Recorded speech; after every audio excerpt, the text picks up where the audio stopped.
Ya, assalamualaikum teman-teman. Selamat pagi. Kita masuk di dalam pembelajaran perilaku organisasi pertemuan kelima. Kita akan ngomongin tentang konsep motivasi dan penerapannya di dalam sebuah organisasi ya. Oke. Bahan kajiannya kali ini adalah teori awal motivasi. Saya akan jelaskan sedikit-sedikit tentang teori awal motivasi dan teori kontemporer motivasi ya. Karena teori awal ini akan dikembangkan menjadi teori kontemporer motivasi. Kemudian yang selanjutnya adalah memotivasi desain pekerjaan dan keterlibatan pekerja di dalam sebuah organisasi. Apa sih efeknya sebenarnya? Nah, kita bisa lihat ya dari teori motivasi dan penerapannya. Nah, di sini kita bisa lihat ya teman-teman, motivasi merupakan sebuah proses yang menjelaskan mengenai kekuatan, arah, dan ketekunan seseorang dalam upaya untuk mencapai sebuah tujuan. Nah, teori awal dari motivasi ini ya teman-teman, kita bisa lihat yang pertama ada teori hierarki kebutuhan.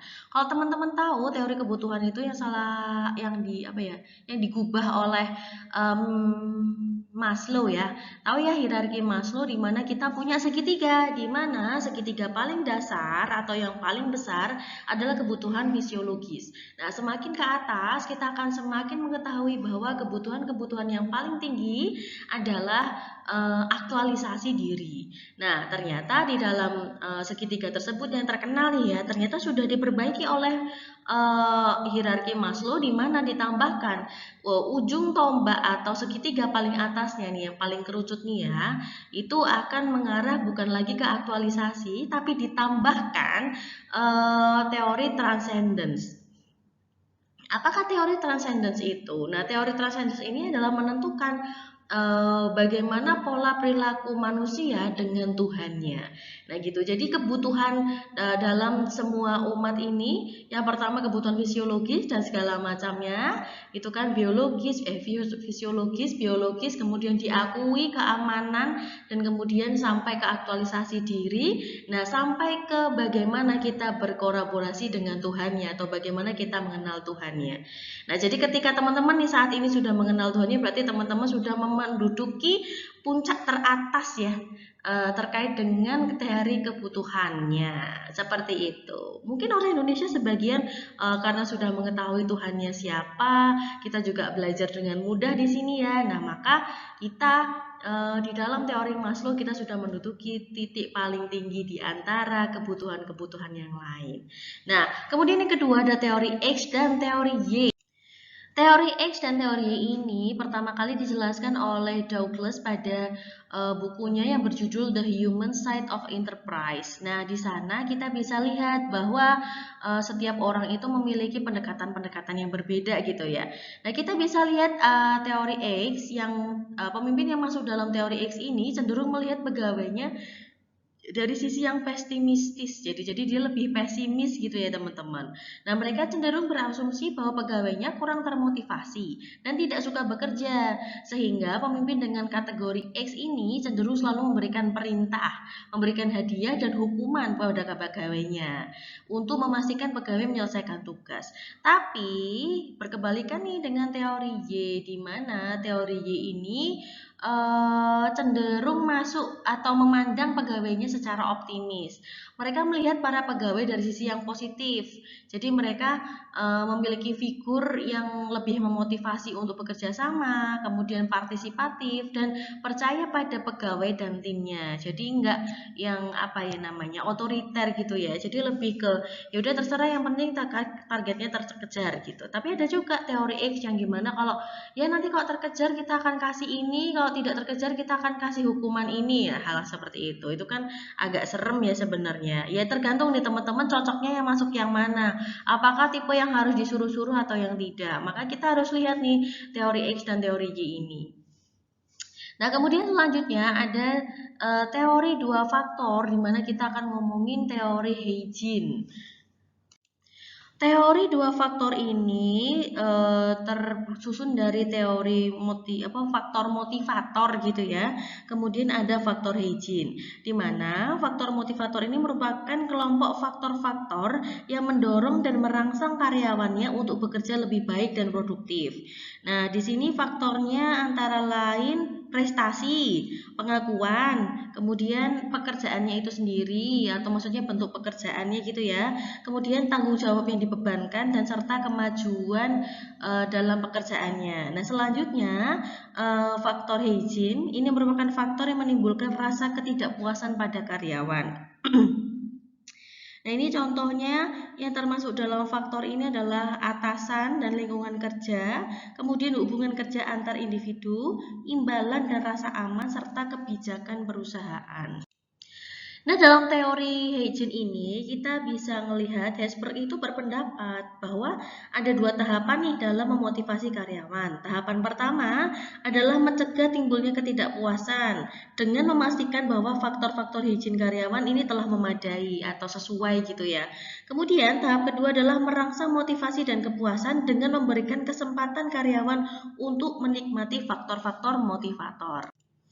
Nah, selanjutnya kita masuk kepada teori yang keempat, yaitu teori kebutuhan McLellan.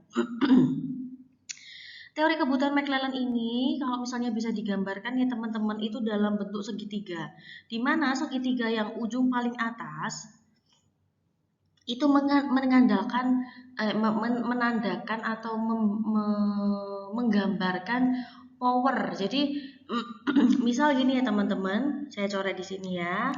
Segitiga gini ya. Nah, di sini ada N power dan A achievement, kemudian N affiliation. Wah, ini jelek banget nih. Mohon maaf, tapi kira-kira seperti ini ya teman-teman. Di sini ada kebutuhan power, kemudian di sini ada kebutuhan achievement, dan di sini adalah kebutuhan afiliasi. Di mana teori kebutuhan McLellan ini membahas tentang kebutuhan akan prestasi. Kebutuhan akan prestasi ini dorongan untuk mengungguli, berprestasi dalam seperangkat standar dan berusaha keras untuk menjadi sukses. Nah, ini ada di sini. Kemudian kebutuhan untuk afiliasi ini keinginan untuk berhubungan antar pribadi secara ramah dan dekat. Nah, selanjutnya untuk kebutuhan akan kekuasaan atau N-power ini, kebutuhan untuk membuat orang lain berperilaku dalam suatu cara di mana orang tersebut tidak akan berperilaku demikian. Jadi ini kayak cenderung untuk menguasai orang lain gitu. Jadi pada dasarnya kita semua ini memiliki tiga motivasi ini. Nah, manakah yang lebih tinggi? Nah, itu kita bisa lihat di sini ya. Oke, kita next aja selanjutnya ya. Ini saya hapus. Oke, selanjutnya kita akan ngomongin teori kontemporer. Teori kontemporer motivasi yang pertama adalah teori penentuan nasib sendiri. Teori penentuan nasib sendiri ini merupakan bahasa Inggrisnya nih ya, self-determination teori, di mana sebuah teori makro motivasi dan kepribadian manusia menyangkut kecenderungan pertumbuhan melekat pada orang dan kebutuhan psikologis bawaan. Nah, jadi di sini nanti akan self-determination teori ini akan memberikan motivasi-motivasi intrinsik gitu ya, atau dari dalam diri, bagaimana kita melihat sebuah kejadian-kejadian di luar sana gitu ya. Jadi kita juga tetap harus melihat bahwa terdapat motivasi yang dibagi menjadi motivasi dari dalam atau dorongan dari orang lain. Jadi intrinsik dan ekstrinsik gitu ya.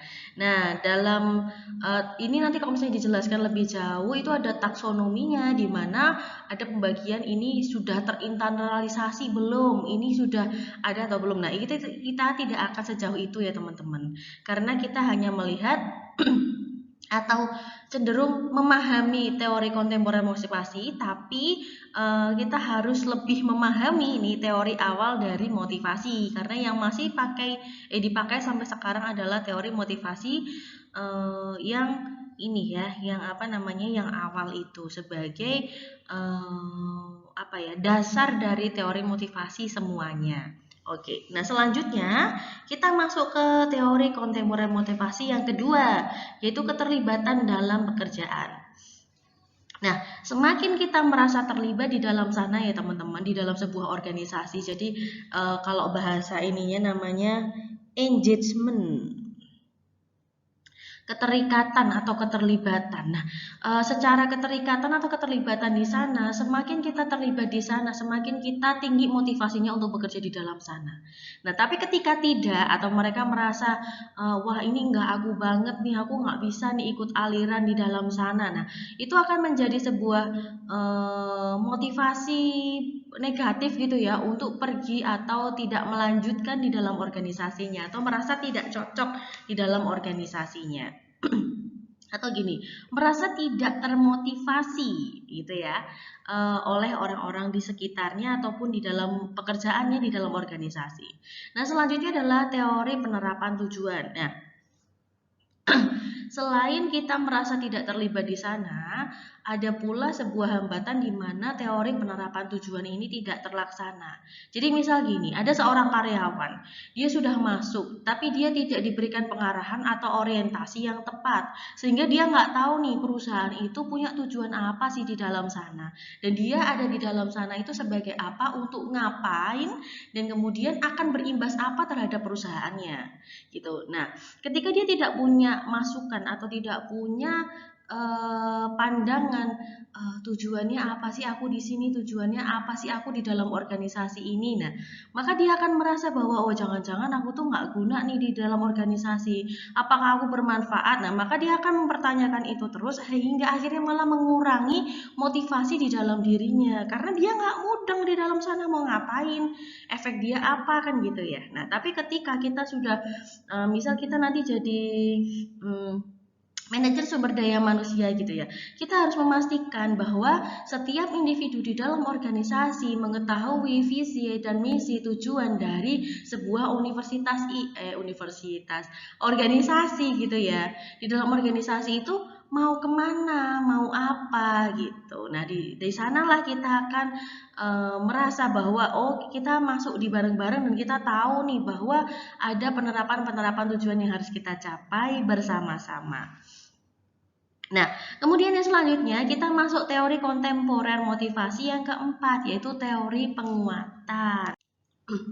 Teori penguatan ini bisa kita namakan atau bisa kita kenalkan atau kenali dengan istilah teori reinforcement.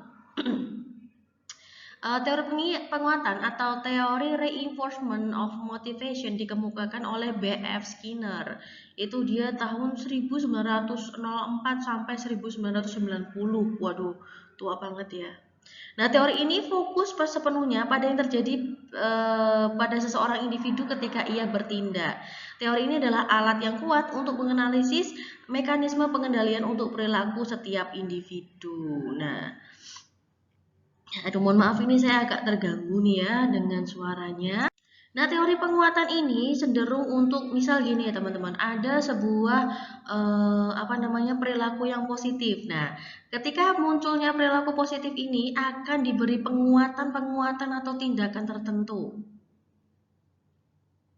Misal, kita sudah melakukan sesuatu kemudian berhasil. Nah, ternyata dari perusahaan akan memberikan reward. Itu adalah salah satu bentuk motivasi teori penguatan. Kenapa? Karena perilaku dengan konsekuensi yang positif akan terus dilakukan dibandingkan ketika kita melakukan sebuah tindakan kemudian mendapatkan sebuah konsekuensi yang negatif gitu. Misalnya kita melakukan sesuatu, ternyata menurut kita berhasil, tapi respon dari organisasi merasa wah harusnya nggak gitu gini. Nah, kita akan merasa wah tahu gitu saya nggak ngelakuin ini, besok saya nggak akan ngelakuin lagi deh. Nah, hal-hal seperti itu merupakan salah satu penerapan atau pengaplikasian teori penguatan. Kemudian selanjutnya adalah teori kontemporer motivasi kelima, di mana kita ngomongin teori keadilan organisasi. Jelas banget nih, kita ngomongin keadilan di dalam organisasi. Nah, seseorang itu merasa termotivasi ketika keadilan organisasi ini semua terpenuhi. Yang pertama, keadilan distributif. Kenapa sih keadilan distributif itu? Ngomongin terkait tentang persepsi sebuah kewajaran terkait bagaimana sumber daya dan penghargaan ini distribusikan oleh organisasi. Misalnya nih, di dalam sebuah organisasi harus ada kewajiban nih dari perusahaan untuk memberikan hak-hak apa namanya karyawannya gitu ya, seperti perlindungan, fasilitas dalam bekerja, kemudian rasa aman dan nyaman ketika bekerja. Selanjutnya adalah hak-hak yang lain berupa fisik maupun non fisik gitu ya. Kemudian keadilan prosedural. Di dalam sebuah sistem organisasi kan tetap ada ya prosedur-prosedur yang akan dilakukan. Tapi seringkali kita melihat ada beberapa orang yang bisa melompati prosedur gitu. Wah, itu kayak kalau orang-orang sekarang bilang privilege gitu. Apakah itu akan menciptakan sebuah keadilan sosial? Nah, di dalam sebuah organisasi pasti ada kecenderungan tidak terjadinya keadilan prosedural karena mungkin orang-orang akan bilang, wah itu mah anak bos jadi privilege aja, nggak melalui prosedur-prosedur yang harus dilakukan. Nah, hal-hal seperti itu menjadi salah satu PR dari keadilan prosedural atau contoh negatif dari keadilan prosedural gitu ya. Kemudian keadilan interaksional. Ini sama halnya dengan ketika kita melakukan sebuah interaksi yang sebenarnya sama nih sama orang-orang yang lain. Ketika si A itu melakukan sesuatu, kemudian si B melakukan sesuatu, kita ikut-ikutan yang melakukan sesuatu.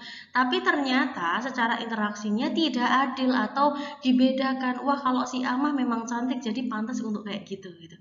Kemudian si B, wah si B kan memang badannya bagus jadi nggak apa-apa lah ngelakuin itu enak dilihat. Begitu kita yang ngelakuin, aduh udah jelek gendut gitu kan. Di sana kita bisa melihat bahwa terjadi ketidakadilan secara interaksional gitu. Nah, ketika kita ada di dalam sebuah organisasi seperti itu, nah seringkali kan kita merasa, wah aku nggak nyaman nih di dalam organisasi karena yang pertama, misal nih ya dalam bahasa sepelenya atau bahasa mudahnya kita akan ngomong, ah atasannya enggak adil loh gitu. Itu kita ngomongin keadilan distributif ketika hak-hak kita tidak tercukupi. Kemudian keadilan prosedural ketika orang lain bisa melompati prosedur-prosedur yang ada tapi ternyata kita harus mengikuti prosedur yang cukup rumit gitu ya. Nah, tapi ternyata ada sebagian orang yang merasa wah nggak perlu ikut prosedur dan segala macamnya dan mereka bisa mendapatkan apa yang mereka inginkan di dalam organisasi. Itu menjadi sebuah apa namanya? Contoh negatif yang terjadi di dalam keadilan prosedural. Kemudian keadilan irasional seperti yang tadi sudah saya jelaskan. Nah, kemudian yang selanjutnya ini keenam ya, yang terakhir adalah teori ekspektasi, di mana sebuah perusahaan itu harus mengetahui bahwa setiap karyawan itu memiliki ekspektasinya tersendiri. Maka dari sana kita harus mengetahui atau melakukan penangkalan gitu ya teman-teman atau pencegahan. Pencegahan ini dimaksudkan untuk apa? Untuk ekspektasi yang dibesarkan atau yang dimiliki oleh sebuah perusahaan ini, seorang karyawan ini tidak menjadi sebuah beban yang berarti atau sebuah beban berat gitu ya untuk si perusahaan. Begitu juga perusahaan kepada apa namanya pegawainya. Ketika ada apa ini namanya penyalahgunaan atau penyelewengan teori ekspektasi ini maka akan tidak selaras gitu ya, akan sering terjadi percekcokan sehingga menurunkan motivasi yang ada di dalam bekerja. Nah, kita bisa lihat nih ya teman-teman ketika ada sebuah integrasi teori motivasi kontemporer yang terjadi. Yang pertama, kita melihat adanya peluang. Di dalam peluang ini memunculkan usaha individual.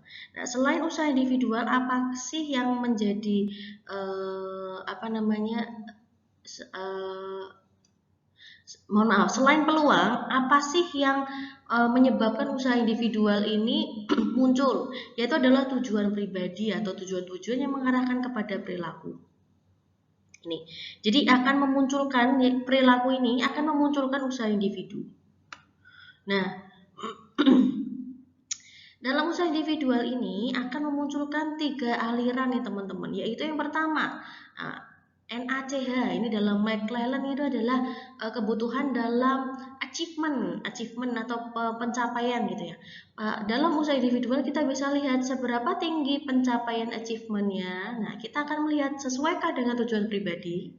Nah, kita bisa lihat lagi nih, usaha individu juga akan memengaruhi desain pekerjaannya. Nah, desain pekerjaan ini akan berpengaruh apakah sesuai nggak atau dengan tujuan pribadi kita.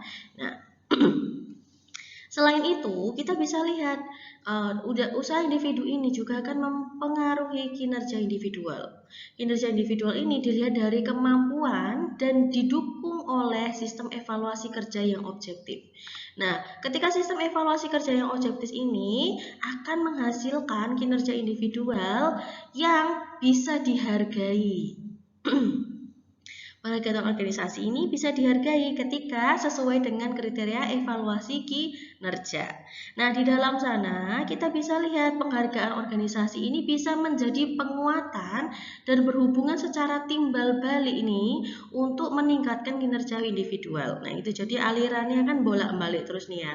Dari sini ke sini, kemudian ke sini lagi, balik lagi ke sana. Untuk apa? Nah, jadi ketika kinerja individual ini pantas untuk mendapatkan penghargaan, maka dia akan mendapatkan penghargaan. Penghargaan ini akan menjadi sebuah penguatan atau akan menimbulkan keinginan untuk melakukannya lagi. Gitu ya. Nah, keinginan untuk melakukannya lagi ini kita bisa balik lagi menjadi kinerja individualnya menjadi lebih tinggi. Nah, jadi balik-balik terus seperti itu. Nah, setelah kita mendapatkan penghargaan gitu ya teman-teman, terlepas dari penguatan yang selalu terjadi, maka di penghargaan organisasi ini akan saling berhubungan atau akan saling mempengaruhi dengan perbandingan keadilan dalam organisasi.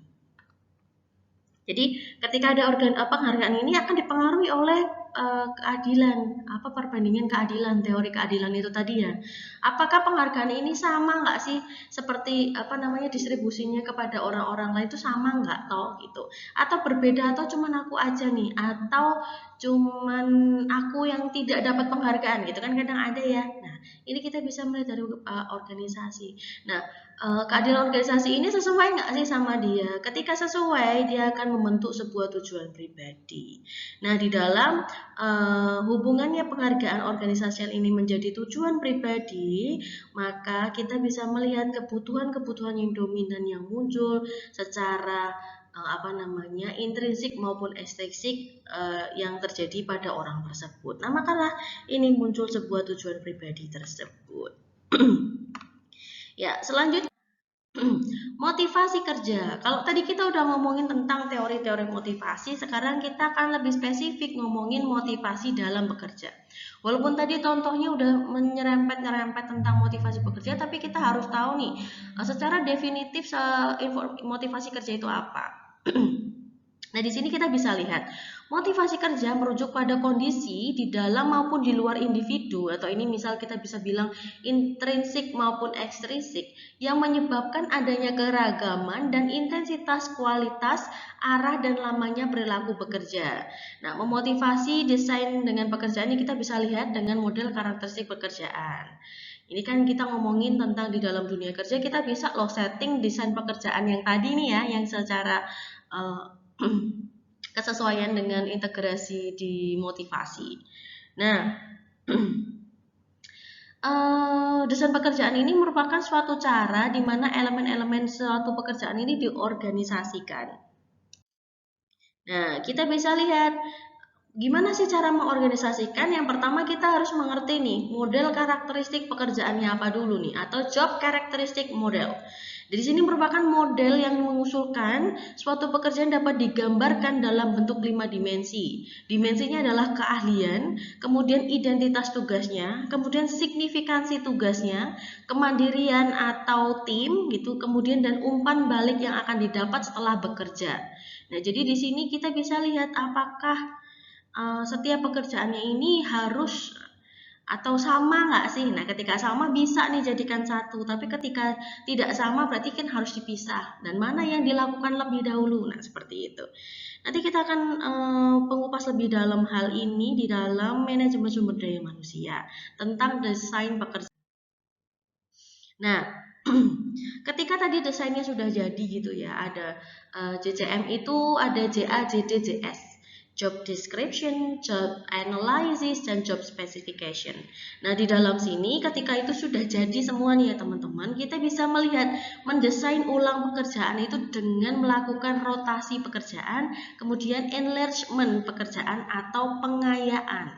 Nah, rotasi ini berarti kita ngomongin pindah itu karena berrotasi gitu ya, ada perpindahan atau perputaran. Kemudian pengayaan ini atau enlargement, pengayaan berarti ditambah kekayaannya gitu kan. Pengayaan ini berarti ditambah kekayaannya, tapi di dalam dunia kerja kita menyebutnya sebagai menambahkan pola-pola atau penugasan terbaru yang lebih besar kepada seseorang ketika kapasitas dan kemampuannya cukup di dalam sana. Nah, kita selanjutnya akan ngomongin tentang mendesain pekerjaan relasional. Menghubungkan para pekerja lebih baik dengan para penerima manfaat dari pekerjaan mereka. Nah, ini kita bisa lihat nih, pekerjaan yang melihat efek dari pekerjaan secara langsung dan meningkatkan kepuasan setelah apa yang ia kerjakan. Dan membuat hubungan empati lebih dalam dengan pelanggannya sekaligus dengan pekerjaan yang dilakukan. Ini kira-kira contohnya kayak kita ngomongin sales gitu ya. Interaksinya langsung, customer service gitu, itu juga interaksinya langsung. Jadi kita bisa lihat desain pekerjaan relasional itu cukup untuk dilakukannya seperti apa. Nah, di sini ada beberapa alternatif pengaturan kerja. Di mana pengaturan kerja ini bisa kita lihat dari flexi time atau jam kerja yang fleksibel. Nah, terkait dengan pandemik ini, seharusnya sebuah organisasi ini sudah mulai melakukan penyesuaian terhadap pola-pola bekerja yang baru. Pola bekerja yang baru seperti apa sih? Misal kita ngomongin work from home gitu. Apalagi misal kayak dosen gini ya Mbak Mas. Dosen ini bisa melakukan pekerjaan seperti ini bisa dalam keadaan bahasanya di rumah pun bisa kita lakukan gitu kan. Jadi maka ada yang namanya flexi time atau jam kerja yang fleksibel. Ketika nggak ada pekerjaan di beberapa kampus lain, ketika tidak ada pekerjaan yang berarti atau misal kita nggak ada temu muka nih di dalam pekerjaan di dalam perkuliahan, maka saya tidak harus wajib datang ke kampus kecuali saya memiliki penugasan tertentu atau saya janjian nih ya sama teman-teman untuk bertemu di kampus. Nah, kira-kira seperti itu. Nah, alternatif pengaturan kerja yang mungkin bisa dilakukan adalah salah satunya flexi time. Nah, selanjutnya adalah pembagian kerja. Di sini pembagian pekerjaan dilakukan oleh 22 orang atau lebih memiliki jam kerja tradisional. Kira-kira dalam satu minggu itu adalah 40 jam. Kemudian selanjutnya bekerja jarak jauh. Ini saya sudah sebutkan bahwa ini coba menjadi salah satu alternatif yang mungkin bisa digunakan ketika pandemik atau nanti corona menjadi endemik, karena kita nggak tahu nih kapan orang merasakan atau terpapar COVID. Nah, maka mereka harus istirahat selama 2 minggu. Nah, itu menjadi excuse yang baru gitu ya untuk kita bisa bekerja di luar kantor. Nah, bekerja di dalam rumah sedikitnya 2 hari dalam 1 minggu dengan menggunakan komputer yang terhubung dengan kantor perusahaan. Nah, hal-hal seperti ini harusnya sudah bisa dikapasitasi ya oleh organisasi untuk apa? Untuk tetap survive dan tetap menjalankan pekerjaannya walaupun tidak tidak harus datang di dalam kantornya seperti itu. Itu adalah alternatif pengaturan kerja yang mungkin sekarang sudah dilakukan oleh banyak pihak. Nah, selanjutnya kita akan ngomongin tentang keterlibatan pekerja. Nah, di sini suatu proses partisipatif yang menggunakan input yaitu para pekerja dan yang dimaksudkan untuk meningkatkan komitmen pekerja ke dalam kesuksesan organisasi. Jadi programnya ada manajemen partisipatif dan partisipasi representatif. Nah, kita bisa lihat juga, memotivasi pekerja dengan imbalan, kita bisa lihat apakah yang digunakan untuk menggaji. Nah, itu yang bisa lihat nih, menciptakan suatu struktur gaji. Jadi jelas, ada strukturnya, ada misal tunjangan berapa, pokok berapa, dan segala macamnya. Itu bisa memotivasi dengan jelas. Kemudian cara penggajiannya yang pertama program gaji variabel. Jadi sesuai dengan variabel yang dilakukan. Kemudian program gaji berdasarkan kerja. Ketika sudah melaksanakan pekerjaannya, maka akan sesuai nggak? Nah, ketika sesuai maka akan dibayar.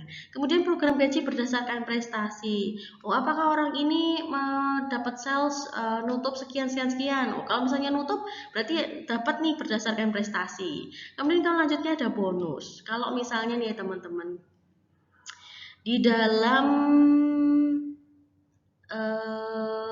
BUMN itu ada yang namanya JASPRO, jasa produksi. Nah, di sana seringkali teman-teman akan menyebutnya dengan bonus tahunan, di mana bonus tahunan ini menjadi salah satu hal yang ditunggu ya.